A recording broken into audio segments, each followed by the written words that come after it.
നമ്മളിൽ പലരും ഒരു ഹോം തിയേറ്റർ സെറ്റപ്പ് ചെയ്യുന്നതിനെക്കുറിച്ച് ആലോചിക്കുമ്പോൾ ആദ്യം ശ്രദ്ധിക്കുന്നത് നല്ലൊരു AV റിസീവറും പിന്നെ വലിയ 2 ഫ്രണ്ട് ടവർ സ്പീക്കറുകളുമായിരിക്കും.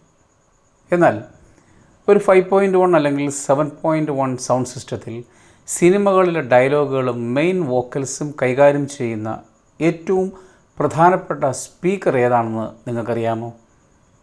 അത് സെൻട്രൽ ചാനൽ സ്പീക്കറാണ്. ഒരു സിനിമ കാണുമ്പോൾ അതിൻ്റെ 70% ഓഡിയോയും വരുന്നത് ഈ ഒരു സ്പീക്കറിൽ നിന്നാണ്. വിപണിയിൽ നല്ല ബ്രാൻഡഡ് സെൻട്രൽ സ്പീക്കറുകൾക്ക് വൻ വിലയാണ്. അങ്ങനെയെങ്കിൽ നമുക്ക് തന്നെ സ്വന്തമായി ഒരു പ്രൊഫഷണൽ ക്വാളിറ്റിയുള്ള സെൻട്രൽ സ്പീക്കർ ബിൽഡ് ചെയ്താലോ? ഹലോ ഡിയർ ഫ്രണ്ട്സ്, എല്ലാവർക്കും റോംബസ് സയൻസിൻ്റെ മറ്റൊരു വീഡിയോയിലേക്ക് സ്വാഗതം. ഇന്നു മുതൽ നമ്മൾ ആരംഭിക്കുന്ന പുതിയൊരു സീരീസാണിത്. 5.1 സറൗണ്ട് സ്പീക്കർ ബിൽഡിംഗ്. ഇതിൻ്റെ ആദ്യ ഭാഗമായി പിയർലെസ്സിൻ്റെ പ്രശസ്തമായ FSL സീരീസ് ഡ്രൈവറുകളും പിയർലെസ്സിൻ്റെ തന്നെ മികച്ച ഒരു ട്വീറ്റർ ഉപയോഗിച്ച് എൻ്റെ കയ്യിലുള്ള ഡെനൺ AVRന് വേണ്ടി ഞാൻ ഡിസൈൻ ചെയ്ത് നിർമ്മിച്ച ഒരു കസ്റ്റം സെൻട്രൽ സ്പീക്കറിനെ കുറിച്ചാണ് ഇന്ന് നമ്മൾ സംസാരിക്കുന്നത്. ഓൺലൈൻ ഷോപ്പിംഗ് മാത്രം ആശ്രയിക്കാതെ നാട്ടിൽ കിട്ടുന്ന സാധനങ്ങളും ഒരു LCR മീറ്റർ ഉപയോഗിച്ച് എങ്ങനെ ഇതിൻ്റെ ക്രോസ് ഓവർ പെർഫെക്റ്റായി ട്യൂൺ ചെയ്യും എന്ന് ഈ വീഡിയോയിൽ പ്രതിപാദിക്കുന്നു. ചാനൽ ആദ്യമായിട്ടാണ് നിങ്ങൾ കാണുന്നതെങ്കിൽ ഇപ്പോൾ തന്നെ സബ്സ്ക്രൈബ് ചെയ്യുക. നമുക്ക് വീഡിയോയിലേക്ക് കടക്കാം. ആദ്യമായി ഇതിനായി ഉപയോഗിച്ച ഡ്രൈവറുകളെ പരിചയപ്പെടുത്താം. ഇന്ത്യൻ ഓഡിയോ ഫയലുകൾക്കിടയിൽ വളരെ പ്രശസ്തമായ ബ്രാൻഡാണ് പിയർലെസ്. ഇതൊരു വിദേശ കമ്പനിയാണ്. ഈ സ്പീക്കറിൽ ഞാൻ ഉപയോഗിച്ചിരിക്കുന്നത് പിയർലെസ് FSL സീരീസ് ഊഫറുകളാണ്. ഡയലോഗുകൾക്ക് കൃത്യമായ മിഡ് റേഞ്ച് വ്യക്തത നൽകാൻ ഈ ഡ്രൈവറുകൾക്ക് പ്രത്യേക കഴിവുണ്ട്. സിനിമകളിൽ പുരുഷന്മാരുടെ ശബ്ദത്തിലുള്ള ആ ഗാംഭീര്യവും ബേസ് ഡെപ്ത്, സ്ത്രീകളുടെ ശബ്ദത്തിലുള്ള തനിമയും ഒരേപോലെ നിലനിർത്താൻ ഇവ സഹായിക്കും. ഇതിനോടൊപ്പം ഹൈ ഫ്രീക്വൻസി ശബ്ദങ്ങൾ കൈകാര്യം ചെയ്യാൻ ഒരു പിയർലെസ് റിംഗ് റേഡിയേറ്റർ ട്വീറ്ററും ഞാൻ സെലക്ട് ചെയ്തിട്ടുണ്ട്. പലരും ചോദിക്കാറുണ്ട്, എന്തുകൊണ്ടാണ് സെൻട്രൽ സ്പീക്കറിൽ സാധാരണയായി 2 ഊഫറുകൾ നടുവിൽ ഒരു ട്വീറ്റർ എന്ന രീതിയിൽ അതിനെ MTM കോൺഫിഗറേഷൻ എന്നാണ് വയ്ക്കുന്നത് എന്ന്. നമ്മൾ TV-യുടെ താഴെ വയ്ക്കുന്ന സ്പീക്കറിൽ നിന്ന് റൂമിലിരിക്കുന്ന എല്ലാവർക്കും ഒരേപോലെ ശബ്ദം ഡിസ്ട്രിബ്യൂട്ട് ചെയ്യാൻ ഇതാണ് ഏറ്റവും ലളിതമായ കോൺഫിഗറേഷൻ.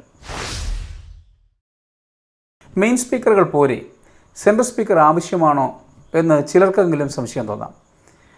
മെയിൻ സ്പീക്കറുകൾ കൊണ്ട് ഇത് സാധ്യമാക്കുന്നതിന് ചില പരിമിതികളുണ്ട്. ലെഫ്റ്റ് റൈറ്റ് മെയിൻ സ്പീക്കറുകൾ നൽകുന്ന സെൻറ്റർ എന്നത് ഫാൻഡം സെൻറ്ററാണ്. സെൻട്രൽ ശബ്ദം കിട്ടാൻ കൃത്യസ്ഥാനത്ത് തന്നെ നമ്മളിരിക്കണം. വശങ്ങളിരിക്കുന്നവർക്ക് ഒരിക്കലും സെൻറ്റർ വോയിസ് എന്ന അനുഭവം ലഭിക്കില്ല. നിങ്ങളുടെ സ്ക്രീനിൻ്റെ മധ്യഭാഗത്ത് ഒരു കഥാപാത്രം സംസാരിക്കുന്നത് കാണുകയും ഇടതുവശത്തുള്ള സ്പീക്കറിൽ നിന്ന് അവരുടെ ശബ്ദം കേൾക്കുകയും ചെയ്താൽ നിങ്ങളുടെ തലച്ചോറിന് ഒരു ഇന്ദ്രിയ സംഘർഷം അഥവാ സെൻസറി കോൺഫ്ലിക്റ്റ് ഉണ്ടാകും. ഇവിടെയാണ് MTM സ്പീക്കറിൻ്റെ പ്രസക്തി. ഇനി നമുക്ക് ഈ പ്രോജക്റ്റിൻ്റെ ഹൃദയഭാഗത്തിലേക്ക് കടക്കാം. The cross over network. Speaker ബോക്സും ഡ്രൈവറുകളും എത്ര നല്ലതായിട്ടും കാര്യമില്ല, നല്ല ഒരു ക്രോസ് ഓവർ ഇല്ല എങ്കിൽ. കൃത്യമായ ഫ്രീക്വൻസി ശരിയായ ഡ്രൈവറിലേക്ക് എത്തിക്കാൻ നല്ലൊരു ക്രോസ് ഓവർ നെറ്റ്വർക്ക് ആവശ്യമാണ്. അതില്ലെങ്കിൽ ഓഡിയോ ക്വാളിറ്റി വളരെ മോശമാകും. ഈ സ്പീക്കറിന് വേണ്ടി 2-വേ ക്രോസ് ഓവറാണ് ഞാൻ ഡിസൈൻ ചെയ്തത്. നമ്മുടെ മിഡ് വൂഫറിന് വേണ്ടി എനിക്ക് 0.55 മില്ലി ഹെൻറി ഇൻഡക്റ്റൻസ് ഉള്ള ഒരു കോയിൽ ആവശ്യമായിരുന്നു.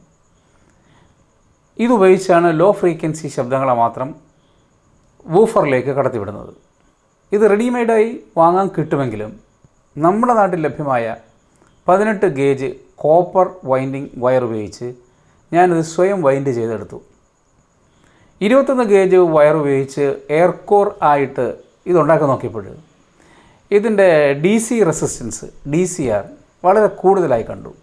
അതുകൊണ്ട് റെസിസ്റ്റൻസ് കുറച്ച് നിർത്താൻ വേണ്ടിയിട്ട് ഞാൻ 18 ഗേജ് വെച്ചിട്ടാണ് ഈ 0.55 മില്ലി ഹെൻറി കോയിൽ സെറ്റ് ചെയ്തത്. കൊമേഴ്ഷ്യൽ സ്പീക്കറുകളിൽ ഇതിന് പകരം അവർ ഉപയോഗിക്കുന്നത് അയൺ കോർ കോയിലുകളായിരിക്കും. കാരണം വൈൻഡിങ് വളരെ കുറച്ച് മതി, കോപ്പറിൻ്റെ അളവും കുറച്ച് മതിയാകും. പക്ഷേ ഇതിനൊരു വലിയ പ്രശ്നമുണ്ട്, ഇത് ഹാർമോണിക് ഡിസ്റ്റോർഷൻ ഉണ്ടാക്കും.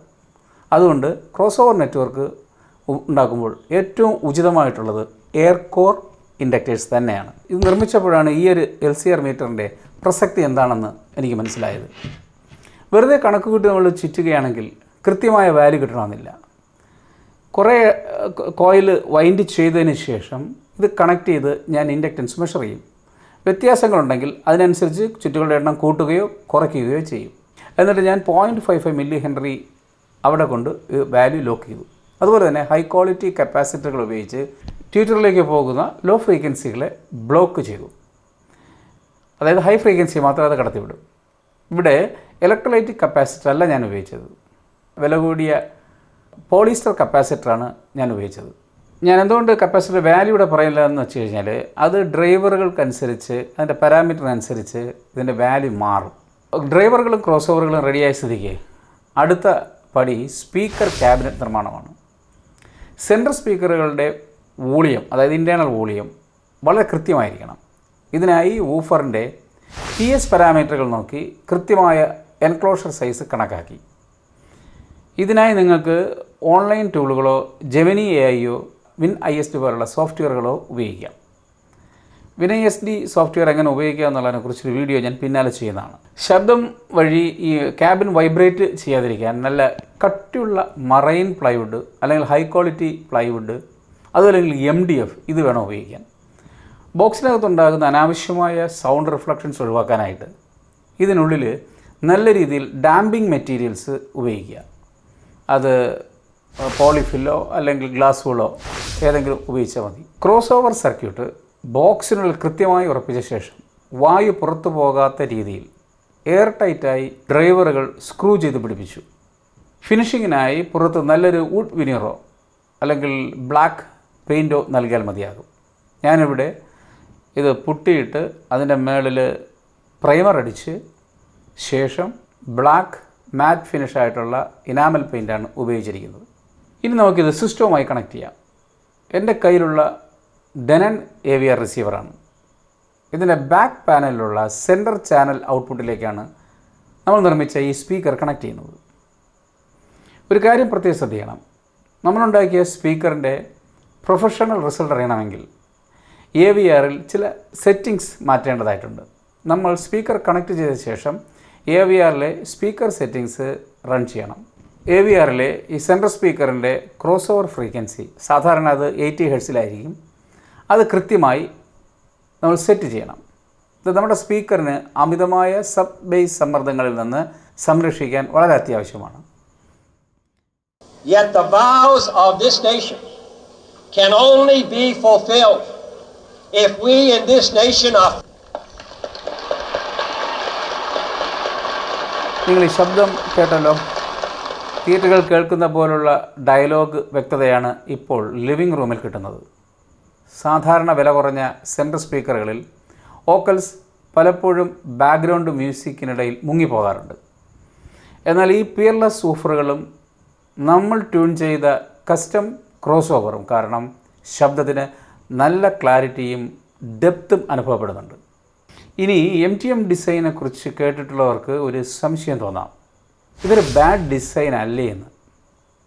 സാങ്കേതികമായി പറഞ്ഞാൽ ഹൊറിസോണ്ടലായി വയ്ക്കുമ്പോൾ ഇതിനൊരു ചെറിയ പരിമിതിയുണ്ട്. ഇതിനെ ലോബിംഗ് എന്നാണ് വിളിക്കുന്നത്. 2 ഊഫറുകൾ ഒരേ ഫ്രീക്വൻസി പ്ലേ ചെയ്യുമ്പോൾ അവയുടെ ശബ്ദതരംഗങ്ങൾ വശങ്ങളിലേക്ക് പോകുമ്പോൾ പരസ്പരം ചെറിയ തോതിൽ ഇൻ്റർഫറൻസിന് വിധേയമായി അത് തടസ്സം സൃഷ്ടിക്കാം. ഇതിനെയാണ് ലോബിംഗ് എന്ന് പറയുന്നത്.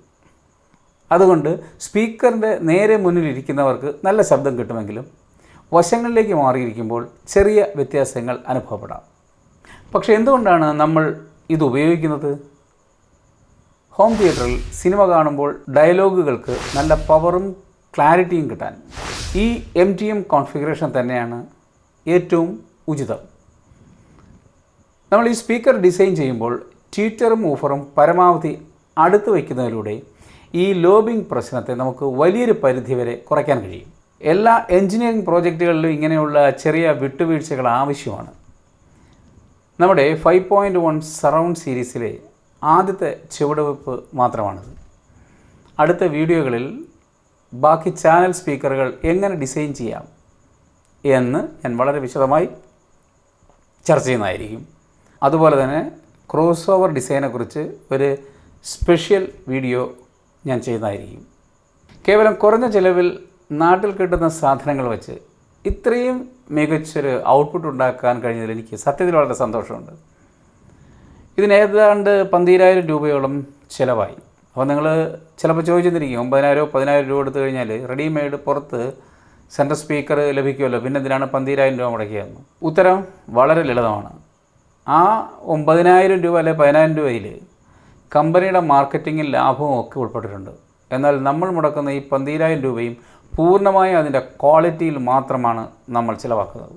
മാത്രമല്ല, ക്വാളിറ്റി സ്പീക്കറുകളും എയർ കോർ ഇൻഡക്ടറും ഉപയോഗിച്ചുള്ള സെൻട്രൽ ചാനൽ സ്പീക്കറുകൾക്ക് 30,000 രൂപയ്ക്ക് മുകളിൽ വിലയുണ്ട്. അപ്പോൾ നിങ്ങൾക്ക് ഈ വീഡിയോ ഇഷ്ടപ്പെട്ടെങ്കിൽ നിങ്ങളുടെ സുഹൃത്തുക്കൾക്ക് ദയവായി ഷെയർ ചെയ്യുക.